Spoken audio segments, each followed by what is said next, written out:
konteks kali ini kita coba akan membedah lebih dalam sebenarnya tentang KBC, tapi kita coba tipis-tipis membahas tentang apa sih kurikulum berbasis cinta kalau kita sandingkan dengan pembelajaran mendalam. Karena dua hal ini beda produk dan beda tuan rumah, Bapak Ibu. Artinya yang satu itu adalah KBC itu punyanya Kementerian Agama, sedangkan yang pembelajaran mendalam itu punyanya Mendikbud. Beberapa kali kita coba untuk melakukan penyesuaian dengan Mendikbud. Jadi KBC itu kita coba kawinkan, dalam artian itu di switch mood. Ya KBC, ya pembelajaran mendalam. Artinya kalau Bapak Ibu bikin RPP, ya sekali bikin RPP ya KBC, ya sekaligus juga bikin RPP ya pembelajaran mendalam. Artinya tidak ada RPP versi KBC, tidak ada RPP versi pembelajaran mendalam. Kalau Bapak Ibu di kita itu sekali bikin RPP KBC, yaitu sudah pasti pembelajaran mendalam. Sekali bikin RPP pembelajaran mendalam, ya sudah pasti bikin RPP KBC. Tidak ada lagi versi-versi dua hal itu. Nah, kita akan lanjut karena sebelum ke sini Bapak Ibu, saya perlu notis dulu di sini. Nah, jadi ini adalah 8 pesan kunci KBC di madrasah. Yang pertama itu KBC itu kerangka.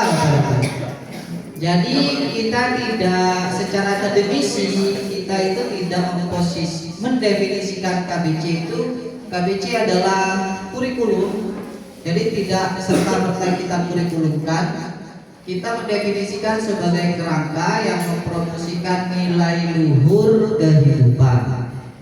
Jadi nilai luhur kehidupan dalam arti ini kita tidak menggunakan kata-kata nilai luhur kemanusiaan, tidak, tapi nilai luhur kehidupan. Karena yang kita urusi adalah hidupnya pohon juga, yang kita urusi adalah toilet madrasah juga, yang kita urusi adalah tatanan kursi yang ada di dalam ruang-ruang ini.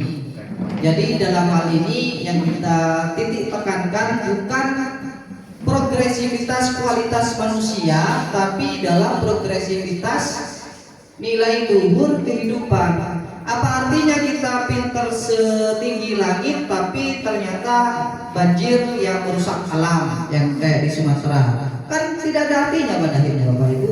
Kita ya pinter sendiri tapi tenggelam semua kan? Ya kan, itu juga tidak ada artinya. Artinya kita itu tidak ingin menjunjung tinggi progresivitas kemanusiaan serta-merta itu saja. Tapi yang kita ingin junjung adalah nilai-nilai luhur kehidupan. Nah, nilai-nilai luhur kehidupan ini ada yang ada di literatur, ada yang hanya lewat mulut ke mulut, atau sudah ada melalui pembiasaan-pembiasaan di lingkungan masing-masing. Tidak tertulis, tapi dia nilai luhur kehidupan. Dan nilai luhur kehidupan ini multitafsir, artinya nilai luhur kehidupan bagi suatu lokal itu dipandang bukan nilai luhur kehidupan bagi lokal yang lain. Contoh saja kasus yang terbaru adalah di TV ya. Itu kan bagi kita adalah penghormatan terhadap kiai, tapi bagi sudut pandang yang lain itu adalah seperti budak, gitu kan? Nah, itu adalah nilai-nilai luhur kehidupan bagi lokus tertentu, tapi bagi lokus yang lain itu justru bukan nilai-nilai luhur kehidupan. Nah, di dalam konteks ini Bapak Ibu mulai berpikir, nilai luhur kehidupan apa yang kiranya bisa kita coba adopsi atau kita ingin perkaya di lingkungan Bapak Ibu masing-masing. Nah, karena KBC itu tidak memplot nilai luhur kehidupan ini yang mesti KBC, tidak. Tapi nilai luhur kehidupan yang Bapak Ibu memang sudah tumbuh subur terbiasa ada di situ. Lokalitas. Nah sekarang Bapak Ibu bagi kepala madrasah ini tentunya tugasnya adalah berpikir itu. Kira-kira apa ya yang ada di madrasah saya atau di sekolah saya yang nilai-nilai luhur kehidupan ini yang layak untuk diteruskan ke murid-murid yang ada di sini. Syukur-syukur nanti murid kalau sudah memaknai nilai-nilai luhur kehidupan ini menjadi bekal ketika dia dewasa, tidak hanyut terhadap perkembangan dan arus zaman. Misalnya kayak gitu. Itu mulai harus dipikirkan. Itu yang pertama. Kemudian yang kedua, ini sebenarnya Bapak Ibu bisa baca sendiri ya. KBC itu seluruhnya harus aktif ya, seluruh kepentingan itu, pemangku kepentingan itu seluruhnya harus aktif. Tadi saya sudah jelaskan. Kemudian yang ketiga, tidak menggantikan kurikulum yang ada. Yang keempat, tidak menambah beban guru. Jadi kalau KBC Bapak Ibu diimplementasikan ternyata merasa terbebani, berarti ada yang salah dengan cinta yang diimplementasikan. Cinta itu kan gak ada paksaan Bapak Ibu. Suami ngasih nafkah ke istri ya tidak terpaksa, karena memang itu adalah wujud cintanya suami kepada sang istri. Kalau masih terbebani yang suami, berarti ada yang lain tuh sepertinya. Nah itu kan, itu ada sesuatu yang misteri yang lain. Jadi tidak menambah beban guru. Nah di sini yang poin kelima yang perlu saya tekankan bahwa KBC itu menumbuhkan. Kita pakai kata kunci menumbuhkan, tidak memakai kata kunci membentuk. Apa bedanya kata membentuk dengan menumbuhkan? Kalau Bapak Ibu terbiasa dengan kata-kata membentuk, artinya Bapak Ibu persepsi kepada murid itu adalah benda mati yang perlu dibentuk. Jadi kayak kayu dijadikan meja, berarti kan dibentuk tuh. Jadi asumsinya Bapak Ibu terhadap kayu ini, dia benda mati yang saya punya hak untuk menjadikan dia sesuatu yang lain semau saya, semau gurunya.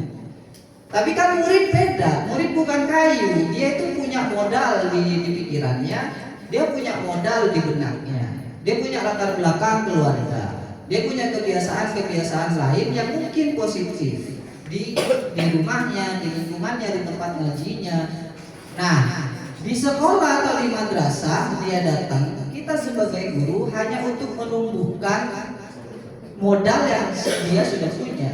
Jangan matikan modal itu, jangan bunuh modal itu, kita tumbuhkan. Nah, ini kan kadang tumpang tindih, Bapak Ibu. KBC itu berinisiasi mencoba mengelingkan. Misalnya saya kasih ilustrasi. Saya mau ngajar ngaji Quran hadis misalnya ya. Saya ngajar ngaji nih, anak kelas 6 gak pandai-pandai, gak bisa-bisa. Ini kenapa ini gak bisa-bisa? Nah ternyata ditelusuri, kita sudah pakai metode secanggih apapun dengan literatur konsultasi ke dosen-dosen istas, gak selesai-selesai, gak bisa-bisa ngaji ini. Ada psikolognya sih. Ada apa ini? Kok murid kita yang namanya si Ahsan misalnya, ada lagi namanya Ahsan, nanti tidak ada. Tadi ada. Kita punya murid namanya Ahsan, gak bisa-bisa ngaji padahal udah kelas 6. Dan ternyata kita sudah uji coba berbagai macam metode, gak bisa-bisa, mulai dari UPI hingga apalah, gak bisa-bisa ternyata ngaji. Nah pada akhirnya dia itu ternyata tidak punya link yang bagus dengan gurunya sendiri, sehingga dia ketika diajari ngaji, dia itu tidak punya sikap keterbukaan terhadap apa yang disampaikan oleh gurunya. Artinya dia tuh menutup diri ketika guru yang dia ajari itu tidak terlalu dia senangi. Nah KBC mencoba untuk mencari jalan keluar secara jiwa, bukan dari materi saja. Barangkali ini guru kita yang kelas 6 ini, dia sangat cocok sekali kalau diajari oleh guru ngajinya yang ibu-ibu sudah tua di langgar sebelah sana. Nah kiranya punya nggak pikiran KBC itu menganjurkan guru itu tidak serta-merta menjadi posisi yang sentral, dia terpisah dari dunia pendidikan di luar madrasah itu atau sekolah itu. Tapi KBC itu untuk mengasosiasikan supaya guru mencari jalan keluar. Siapa tahu si murid yang diajari ngaji ini tidak lebih cocok diajari oleh gurunya, tapi dia merasa sangat cocok kalau diajari oleh guru ngajinya. Dilanggar itu. Pertanyaan beraninya adalah, berani nggak guru-guru di MI tersebut untuk mengajak kolab dengan guru ngajinya? Pernah terpikirkan nggak seperti itu? Atau paling tidak cross check nggak? Ibu guru dilanggar, coba tanya si anak yang namanya Hasan ini ngajinya sudah sampai Iqra berapa? Sehingga kalau saya ajarin di madrasah saya nggak ngulang lagi. Paling tidak berpikir seperti itu gitu. Gak pernah kan? Kita yang ngajarin aja di madrasah sebagaimana CP yang diamanahkan.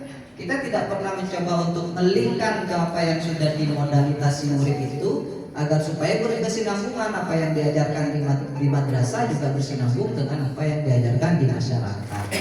Kira-kira gitu, Bapak. Itu KBC memang sedikit lintas sektoral, sedikit lintas disiplin ilmu, sedikit lintas peran juga. Tapi ini dalam pekerjaan banyak sekali, tapi Bapak Ibu mulai punya pandangan apa yang perlu saya lakukan. Gitu. Nah, di sini Bapak Ibu nanti bisa baca sendiri. Ini informatif, itu adalah poin-poin yang perlu saya tekankan. Nah, kembali lagi ke PR tadi, Bapak Ibu.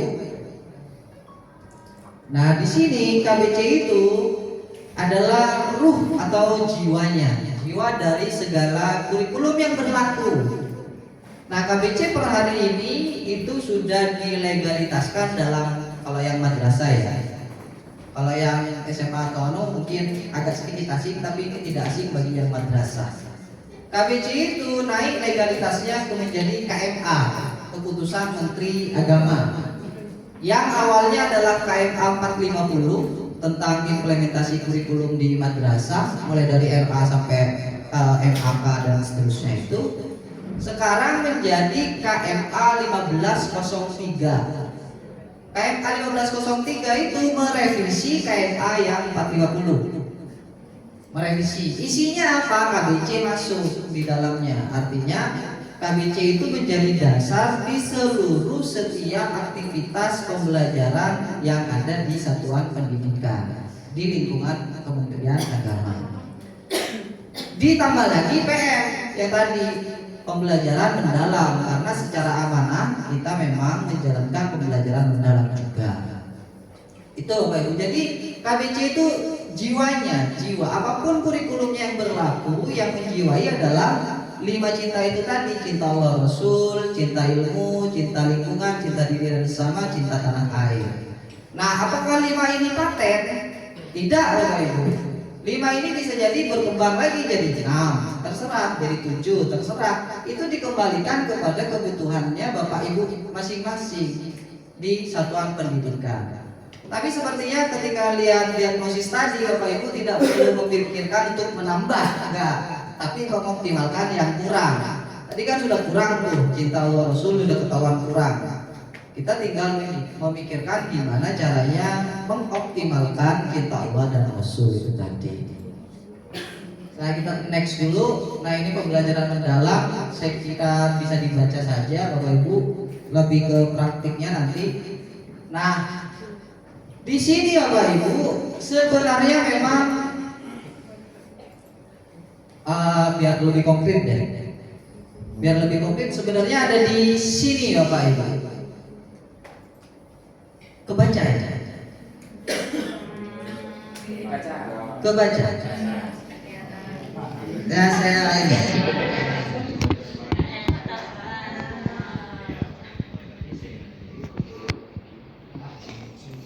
KBC itu sebenarnya filosofis Bapak Ibu. Filosofis karena Pak Menteri kita itu ya memang ngomongnya filsafat. Yang susah adalah menerjemahkan filsafat tersebut. Apa yang ingin dirubah KBC sebenarnya ada beberapa. Yang pertama adalah antroposentris. Jadi selama ini kita itu di dalam proses pendidikan itu memandang manusia itu sebagai pusat. Jadi yang harus dikembangkan adalah manusianya. Yang harus pintar adalah manusianya. Pada akhirnya karena yang pintar adalah manusianya, tidak ada controlling di situ. Karena kita merasa menjadi pusat, sehingga yang lain adalah hal yang perlu dieksploitasi oleh pusat. Paham ya maksudnya Bapak Ibu? Jadi karena kita terlalu fokus sama manusia, kita itu pada akhirnya tidak mengindahkan alam, tidak. Karena kita terlalu fokus terhadap perkembangan manusia, murid-murid, pada akhirnya kepala madrasah menekan gurunya atas nama kepentingan kemajuan otak murid. Padahal guru-guru yang barangkali di dapurnya masih melayani suami terkorbankan gara-gara hanya demi itu. Kepala madrasah misalnya, Bapak Ibu datang jam 6, diharapkan datang jam 6 karena pengawas kita akan hadir jam 6. Atas nama itu Pak Ibu, para suami terlantarkan. Ada berapa suami yang terlantarkan? Gara-gara hanya pengawas ingin datang, coba.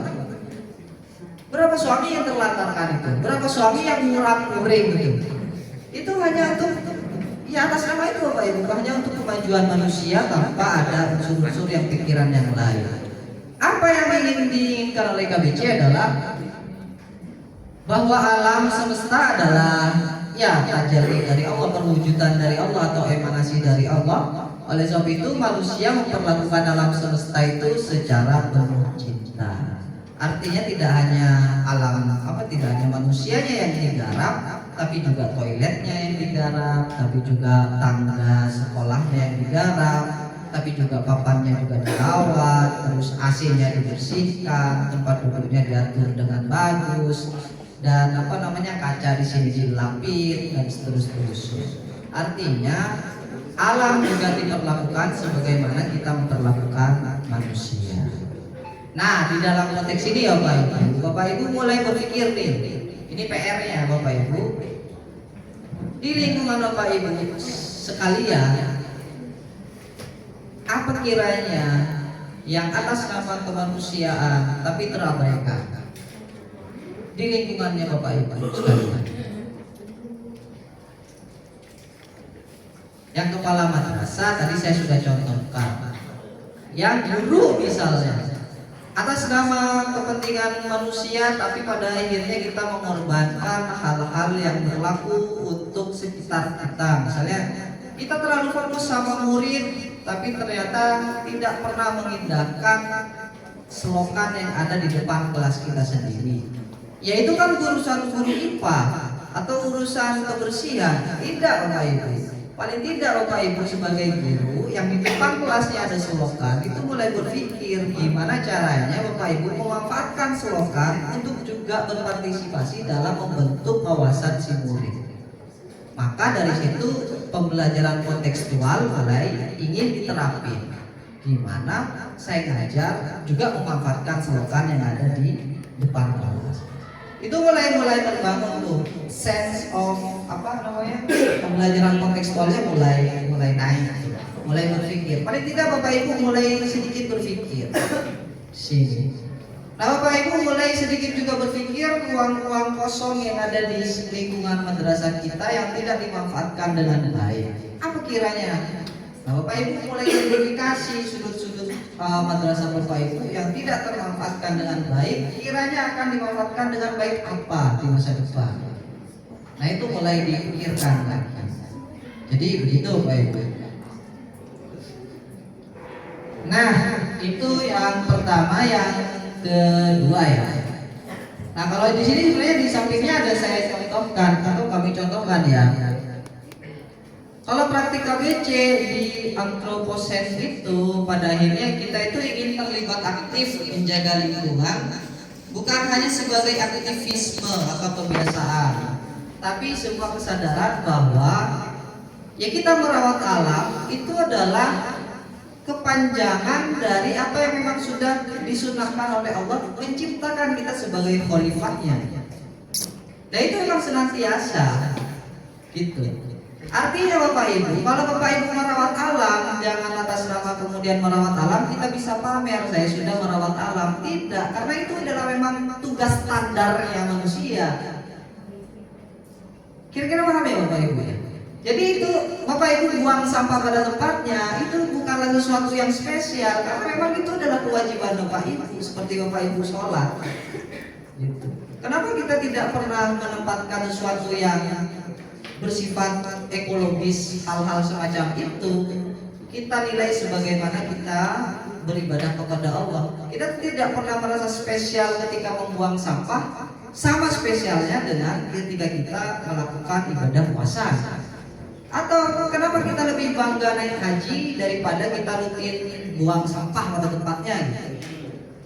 Itu kan sama-sama ibadah Bapak Ibu, cuman karena durasinya lebih lama di haji dan ongkosnya lebih mahal gitu.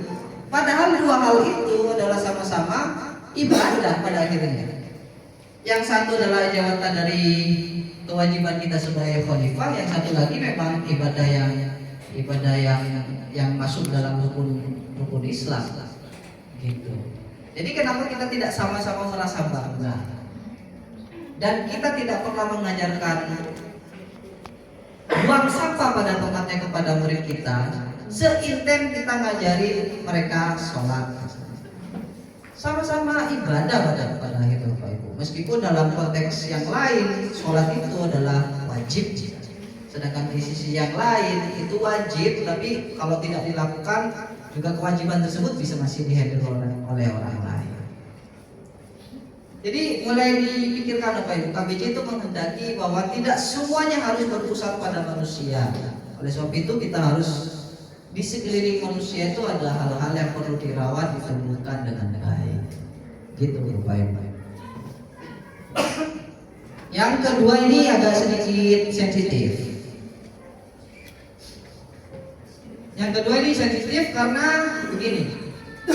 Ketika kita ini guru agama ya, guru agama khususnya, atau guru-guru yang lain, karena di sini adalah lembaga pendidikan Islam, kita itu selalu mengajarkan tentang zat Tuhan atau Allah SWT.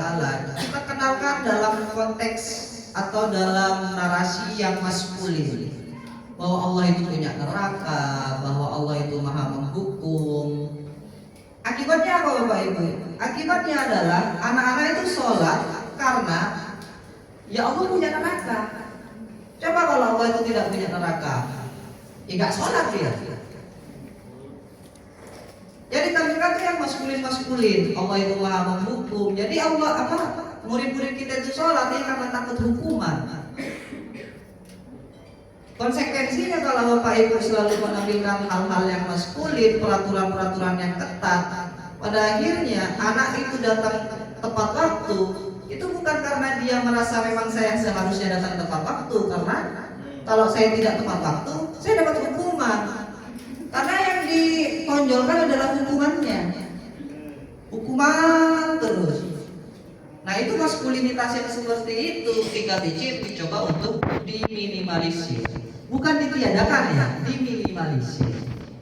Karena memang di dalam satu momen tertentu hal-hal semacam hukuman dan maskulinitas seperti itu perlu. Tapi di dalam satu sisi yang lain untuk pengembangan, kalau anak selalu diajarkan untuk berangkat tepat waktu hanya takut dihukum, maka dia mentalnya ya hukuman dan tidak hukuman di benaknya, bukan untuk mengembangkan dirinya sendiri. Gitu Pak Ibu. Jadi bikin PR, kalau saya nggak kerjakan PR dapat hukuman, di otaknya kan seperti itu. Coba tumbuhkan kalau bikin PR misalnya, ya karena saya memang ingin mengembangkan diri saya melalui PR, bukan karena PR itu wajib dan kalau tidak mengerjakan dia dapat hukuman. Gitu kira-kira. Oleh sebab itu KBC itu mencoba untuk menghilangkan hal-hal yang berbau-bau maskulinitas. Nah di dalam konteks ini Bapak Ibu, kita mencoba menghadirkan kalau di dalam konteks pembelajaran agama adalah zat-zat Tuhan yang penuh dengan sifat-sifat yang indah, bahwa Allah itu senang keindahan. Oleh sebab itu kalau Bapak Ibu punya murid yang suka bersolek kan cewek-cewek itu. Nah, agak sedikit arahkan di dalam konteks KBC, dia bersolek bukan untuk dirinya dan orang yang menyaksikannya, tidak. Tumbuhkan kesadaran bahwa saya bersolek ya karena Tuhan saya suka keindahan. Nah iya loh. Ada nggak Bapak Ibu yang niat untuk menumbuhkan kesadaran itu? Luar biasa. Tepuk tangan dulu tuh kan. Banyak ngantuk. Mulai tadi kayak mulai agak sedikit mau kebebasan. Boleh disita Pak ya? Nah, itu kan urusan lain. Dalam artian Bapak Ibu menanamkan mindset kepada murid-muridnya Bapak Ibu. Gimana kalau Bapak Ibu itu nemu murid kita itu yang suka bersolek, dia orientasinya pasti dua. Satu narsis, yang dua dia ingin dapat perhatian dari lawan jenis atau gurunya atau apalah. Dua orientasinya. Tapi kita coba switch orientasi tersebut kepada suatu kesadaran yang lebih spiritual, bahwa saya bersolek ya karena memang Tuhan saya itu suka keindahan, bukan karena saya ingin coba untuk menampilkan terhadap diri saya supaya saya terlihat cantik, tidak. Jadi bersolek dia bernilai ibadah, kira-kira gitu. Nah itu yang dicoba digagas di dalam KBC. Jadi begitu Bapak Ibu. Jadi Bapak Ibu kalau punya murid yang agak sedikit tidak rapi atau tidak rapi, tidak rapi, itu mulai disisipkan Bapak Ibu bahwa Allah itu adalah penyuka keindahan. Kenapa hambanya tiba-tiba lahir tidak suka keindahan? Toh diriku diciptakan dari zatnya Tuhan. Kenapa tidak ikut itu? Nah, cara melogikakannya begitu Bapak Ibu. Nah, itu lebih indah mengajarkan zat Tuhan daripada Bapak Ibu mengajarkan bahwa Allah itu punya neraka, ayo kamu sholat. Daripada mengajarkan seperti itu, Bapak Ibu mengajarkan hal yang indah-indah tentang Tuhan. Gitu Bapak Ibu. Itu dalam mindset yang kedua ya. Nah, itu juga pada akhirnya konsekuensinya ke dalam kepemimpinannya Bapak Ibu. Bahwa Bapak Ibu sebagai kepala madrasah misalnya, ketika mencoba untuk membuat kebijakan, dan kebijakan itu akan mulai terasa, minimalisir kebijakan-kebijakan yang berbau hukuman. Sebenarnya di sini ada pengawasnya. Itu pengawas itu. Iya, pengawas ya. Biasanya di sini nih yang agak sedikit menegangkan, saya juga pernah jadi guru Bapak Ibu. Tidak menyenangkan ketika didatangi oleh pengawas. Nah, kan langsung dong. Tidak menyenangkan ketika didatangi pengawas.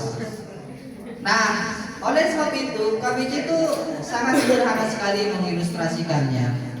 Pengawas yang sukses dengan KBC-nya adalah ketika suara knalpot motor atau mobilnya sudah kedengaran ke ruang kepala madrasah, kepala madrasahnya tidak merasa deg-degan dengan kalau saya datang lagi, nggak ada rasa seperti itu. Dari kerut-kerut ya.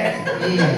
Kalau sudah Bapak Ibu pengawas itu yang sukses di KBC, kalau sudah kedengaran suara knalpotnya ke ruang kepala madrasah, kepala madrasahnya akan sangat senang. Wah, pengawas saya datang nih.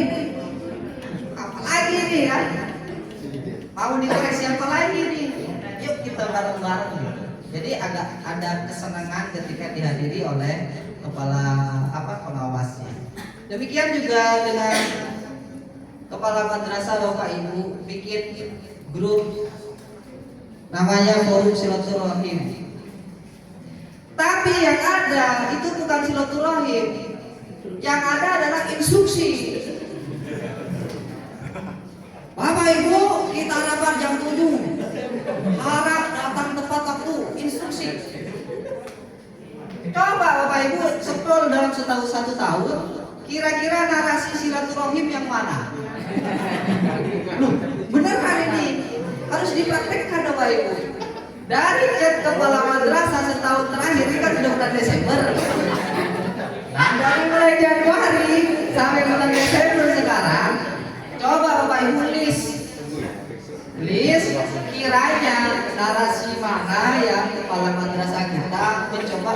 melakukan silaturahim.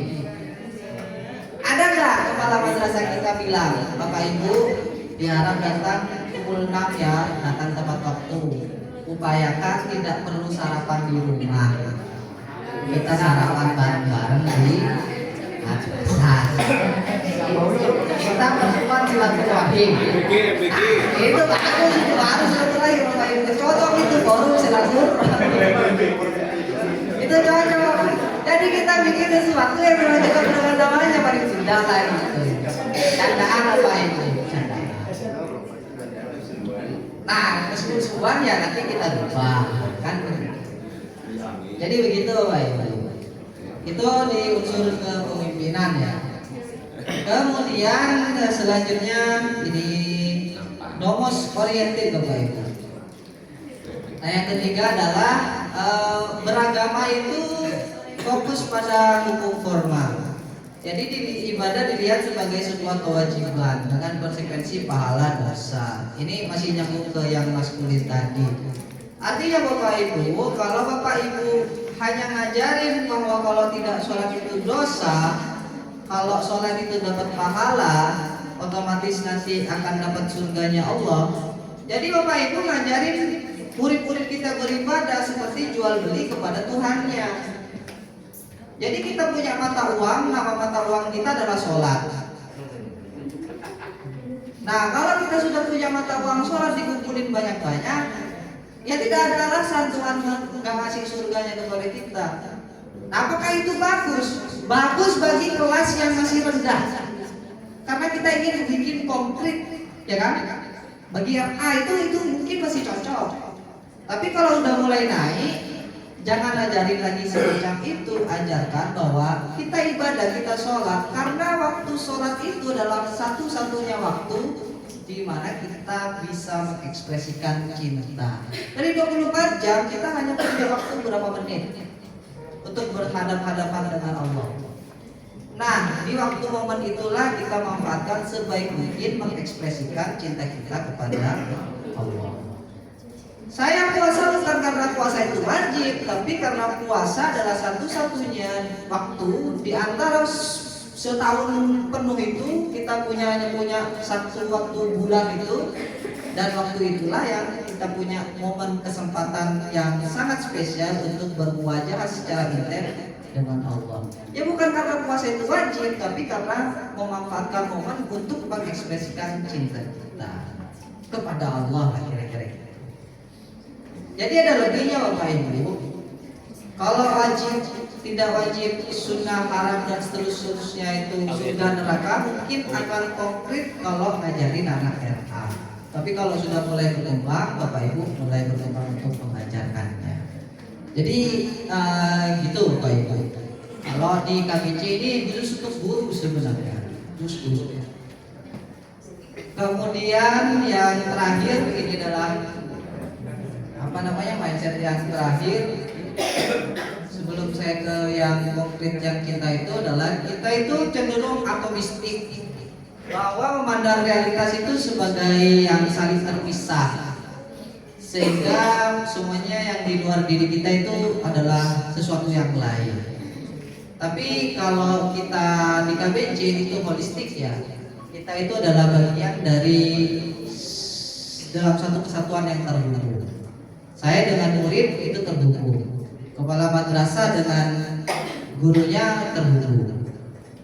Nah, jadi konsekuensinya, kalau kita guru dituntut untuk mengetahui latar belakang murid ketika memberikan tugas atau memberikan instruksi, guru dia memberikan tugas atau menyampaikan materi sesuai latar belakang muridnya, maka tidak ada alasan bagi kepala madrasah kalau ngasih tugas kepada gurunya tidak pernah tracking latar belakang gurunya.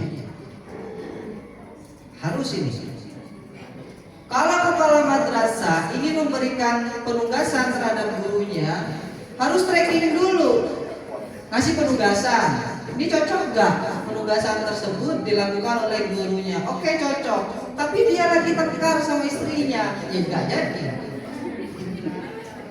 Lah itu harus diperhatikan loh Bapak Ibu. Kalau Bapak Ibu sebagai kepala madrasah tanpa tidak mau tahu apa tugas ini cocok untuk si guru A, tanpa harus tahu problematika domestiknya, hanya atas nama profesionalitas, itu tidak akan maksimal.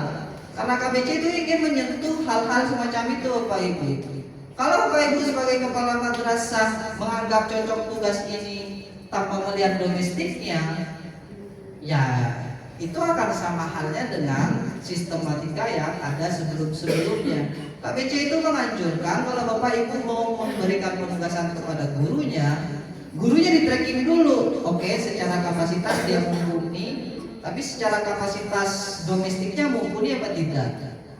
Oh, dia habis tengkar sama istrinya, kayaknya dia bermasalah mentalnya. Misalnya ya, oh dia lagi ini sama apanya, itu perlu di tracking Bapak Ibu. Sama ketika guru menyampaikan materi harus sesuai dengan usianya masing-masing muridnya, gitu. Kan ngajar kelas 1 beda bahasanya dengan ngajar kelas 3. Kalau anak kelas 1 itu Bapak Ibu ngajar tidak boleh dari 5 kata dalam satu kalimat. Pernah ngecam itu gak Bapak Ibu? Ya kan? Ngajar anak MI kelas 1 itu Bapak Ibu kalimatnya tidak boleh lebih dari 5 kata. Saya suka makan nasi goreng. 5 itu, lebih dari itu gak masuk di otak mereka. Karena otak mereka itu memang terbatas anak kelas 1. Beda kalau ngajar kelas 3 dan seterusnya di atasnya. Nah, sama ketika kepala madrasah ngasih penugasan, diukur dulu. Gitu. Karena bagian dari bayangkan aja, nggak usah buat-buat lah dalam hal ini. Bayangkan Bapak Ibu sebagai kepala madrasah sebelum ngasih penugasan, bayangkan diri Bapak Ibu itu sebagai dia yang dikasih penugasan, mampu apa tidak dengan segala macam kondisi yang dia hadapi. Nah, hal-hal semacam ini kan sebenarnya meskipun kita tidak teorikan memang seharusnya begitu lah Bapak Ibu. Harusnya begitu. Jadi KBC itu sebenarnya bukanlah konsep baru. KBC itu adalah konsep lama tapi belum tertulis, gitu aja. Belum tertulis. Cuman kita coba tuliskan supaya lebih legitimate. Gitu. Kita coba lanjut. Ini adalah materi yang agak sedikit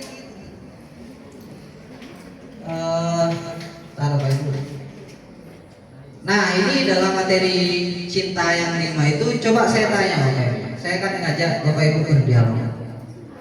Cinta Allah, Rasul, cinta ilmu, cinta lingkungan, cinta diri dan sesama manusia, cinta tanah air. Kalau disuruh pilih satu, Bapak Ibu pilih cinta yang mana? Kalau disuruh Bapak Ibu pilih cinta yang paling penting, cinta yang mana? Cinta diri dan sesama manusia. Cinta Allah. Ayo, Bapak Ibu. Pertanyaan yang sudah dijawab Cinta, oke, saya kasih counter ya. Kalau cinta diri dan sesama manusia yang paling penting, maka jawaban tersebut mengafirmasi suatu kebudayaan yang lagi dirayakan di Amerika Serikat dengan pimpinannya yang katanya pertama kali Muslim tapi merayakan LGBT atas nama diri dan sesama itu. Coba. Kalau cinta Allah dan Rasul yang paling penting, maka secara tidak langsung Bapak Ibu itu mensahihkan perilaku bom Bali. Coba, iya kan? Itu atas pasti itu sangat mengatasnamakan Allah dan Rasulnya, sehingga berani bom Bali. Nah, coba.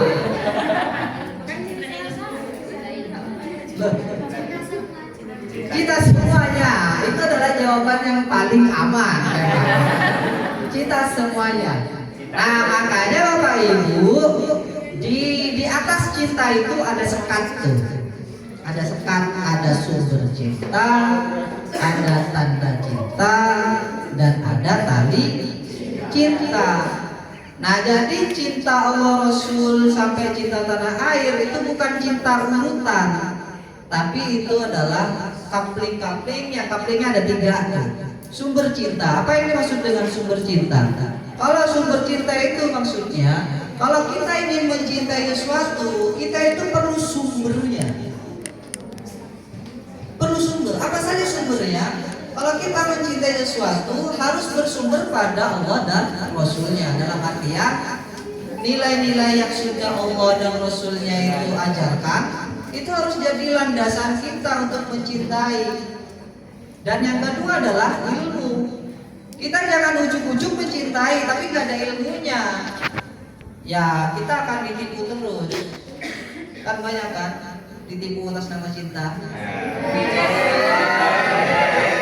Karena nggak ada ilmunya, makanya harus ada ilmu mencintai itu. Nggak bisa kalau kita mencintai itu nggak ada ilmunya, nggak bisa. Di dalam ajaran fikih aja kita tidak boleh taklid buta, nggak boleh, harus ada ilmunya. Apalagi mencintai harus ada ilmunya, nggak boleh. Harus berilmu, nggak boleh. Nah, sumber cinta ini memang harus kita landaskan pada ajaran Allah dan Rasulnya, itu sebagai sumber utama. Kemudian cinta ilmu atau ilmunya harus ada. Nah, kalau kita sudah punya modalitas sumber itu, maka tandanya orang mencinta, dia pasti cinta ilmu pengetahuan. Nah, jadi cinta ilmu itu ada di 2 kaki. Dia ada di kaki sumber cinta, apa? Ya, sumber cinta, satu laginya ada di tanda cinta. Artinya kalau orang sudah menjadikan ilmu itu dasar mencintai, tandanya dia mencintai itu dia pasti menampilkan perilaku-perilaku yang berilmu. Gak mungkin dia itu orang yang mencintai itu tidak menampilkan perilaku yang tidak berilmu, tidak mungkin. Pasti menampilkan perilaku-perilaku yang didasarkan atas ilmu pengetahuan, ilmu agamanya, ilmu moralnya, dan seterusnya. Tandanya orang mencinta itu juga pasti menampilkan sikap cinta lingkungan. Gak mungkin orang itu mencintai tapi dia merusak lingkungan. Gak mungkin. Mana ada sumber cinta yang mengajarkan tidak cinta lingkungan? Mana ilmu pengetahuan mana yang mengajarkan merusak lingkungan? Tidak ada. Jadi Bapak Ibu, di dalam konteks ini, kalau sumber cintanya bagus, maka dia itu akan menampilkan tanda-tanda cinta yang juga bagus. Kalau dia sumber cintanya tidak bagus, ya wajar nanti di akhirnya dia menampilkan tanda-tanda cinta yang tidak bagus. Artinya kalau ada orang mengatasnamakan cinta Allah Rasul tapi ngebom balik, dia berarti belum selesai di sumber cintanya. Dia di otaknya belum selesai dia sebenarnya. Cuman dia sudah berani mengimplementasikan di langkah konkret dan ternyata salah, malah gitu. Nah gitu. Nah, tanda cinta yang terakhir itu cinta diri dan sesama manusia. Jadi orang itu kalau sudah mencintai, tandanya dia pasti menghargai dirinya dan menghargai sesama manusia. Ada yang unik di sini, ada tali cinta yang terakhir. Diri sendiri dan sesama manusia itu ada di 2 kaki, di tanda cinta dan tali cinta. Tali cinta tuh begini ya Pak Yogi. Dalam skop yang lebih besar, cinta itu tidak bisa ditopang oleh satu personel. Dia harus tali bertalian dengan orang lain. Skop madrasah misalnya, Bapak Ibu itu kalau mau memajukan madrasah, ya jangan kepala madrasahnya saja yang cinta, guru-gurunya nggak cinta, bubar itu madrasah itu. Oleh sebab itu di dalam hal ini tali cinta itu penting, karena kalau udah skop negara, ya kalau cuma presidennya yang cinta, menteri-menterinya nggak cinta, ya susah itu. Oleh sebab itu tali cinta itu menjadi penting di dalam KBC, bahwasanya kita itu dalam skop yang lebih besar, kita perlu cinta-cinta yang saling bersinambungan antara satu dengan yang lain, bahu membahu antara satu dengan yang lain. Gitu Pak Ibu, itu adalah KBC sebenarnya di dalam mindset ya. Artinya ada hal-hal yang ingin kita rubah. Yang pertama itu adalah antroposen yang berfokus hanya kepada manusia. Kemudian kita rubah fokus kepada di sekitar manusia. Bapak Ibu bisa bayangkan kalau Bapak Ibu sebagai guru, apa kiranya sebagai kepala madrasah, apa kiranya. Kemudian yang kedua itu adalah kita coba ubah menjadi nomos oriented menjadi eros, yang dalam artian kita hanya mencoba dari satu sisi, tapi kita juga berbagai sisi. Ada atomistik yang hanya memandang hal-hal itu terpisah-pisah, tapi di dalam KBC kita mencoba untuk memandang secara holistik dan seterusnya. Dan itu sejatinya inti KBC. Tidak ada yang lebih dan tidak ada yang kurang. Artinya hanya itu KBC itu. Perkara Bapak Ibu mau menerapkan di intra, ya ada tekniknya, tapi besok, nggak sekarang. Kalau mau nerapin di kurikuler, ya besok juga, tidak sekarang. Kalau mau di ekstra, ya juga besok, dan seterusnya juga besok. Itu teknisnya. Sekarang hanya semacam pengantar wawasan tentang kurikulum berbasis cinta. Bahwasanya KBC itu sejatinya mudah Bapak Ibu. Saya kasih ilustrasi secara sangat sederhana. KBC di panduan kurikulum berbasis cinta sendiri tidak melahirkan atau tidak statement tentang indikator-indikator, tidak. Yang berhak menerjemahkan indikator-indikator tersebut adalah Bapak Ibu sekalian. Gitu. Artinya begini, saya adalah kepala madrasah di sebelah sini. Dalam 1 tahun terakhir, bullying di madrasah saya meningkat tajam. Oleh sebab itu, di antara 5 cinta yang itu, cinta Allah Rasul dan seterusnya, yang perlu segera saya implementasikan adalah cinta diri dan sesama, karena kasus bullying lagi sedang marak-maraknya. Nah, saya sebagai kepala madrasah mulai berpikir, nah guru saya ini mau nerapin KBC yang seperti apa agar supaya menunjang terhadap turunnya bullying. Oh, saya mencoba membuat kebijakan masing-masing guru menambahkan literasi tentang cinta diri dan sesama manusia. Macam-macam, misalnya guru bahasa Indonesia mau ngajarin teks eksplanasi. Ngajarin teks eksplanasi nih, tapi narasinya dia ngambil dari berita-berita tentang cinta diri dan sesama dari berita. Akhirnya dia memanfaatkan berita tersebut untuk guru bahasa Indonesia sajikan ke murid. Akhirnya memanfaatkan narasi berita itu, di mana murid mengidentifikasi teks eksplanasi. Gitu. Hati-hati dengan pelajaran PJOK. PJOK jangan atas nama cinta diri dan sesama manusia, tapi mau ngajarin servis bola, voli. Atas nama cinta diri jangan sampai servis tapi tangannya jangan sampai terluka. Dan yang menerima servis di sebelah sana jangan sampai juga terluka. Karena kan atas nama cinta diri dan sesama. Jangan sampai juga seperti itu Bapak Ibu logikanya ya. Nanti kayak gitu gak jadi ngajarin itu Bapak Ibu. Kalau nyemes gini biar agak sakit. Kalau nyemes jangan sampai keras-keras. Atas nama cinta diri dan sesama. Ini kayak gitu juga. Gak gitu juga ya. Nah, itu. Nah, di kepala madrasah yang lain Bapak Ibu, ternyata ada kepala madrasah dalam 1 tahun terakhir punya data, kok murid-murid saya ini kotor. Pada akhirnya dia bikin kebijakan, kayaknya cinta lingkungan saya perlu segera implementasikan. Akhirnya dia bikin satu kebijakan. Namanya kebijakannya adalah tidak ada tempat sampah di madrasah ini. Jadi di madrasah tersebut tidak ada tempat sampah. Itu adalah kebijakan yang dia bikin supaya apa?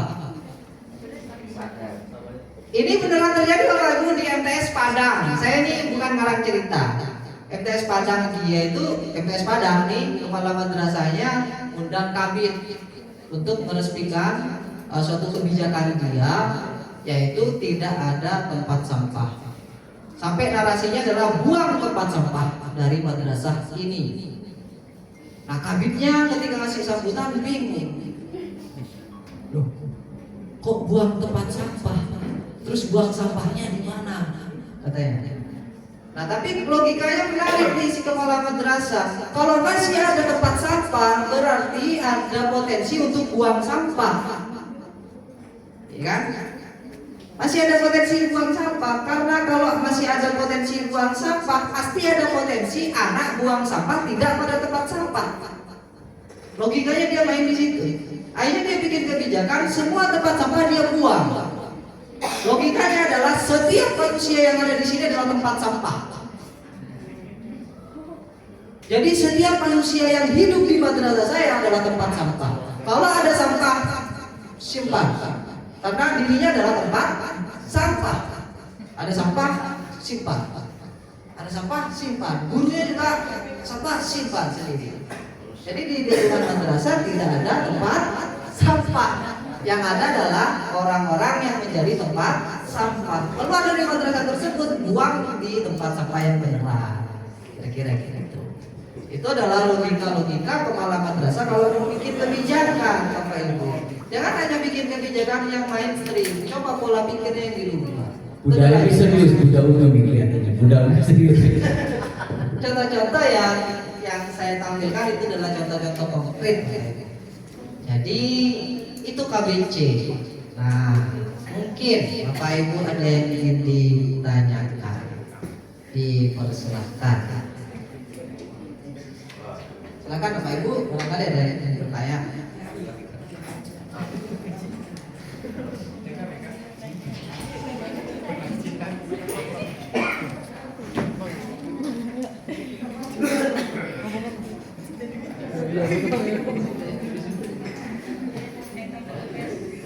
Kalau tidak ada saya kasih penugasan.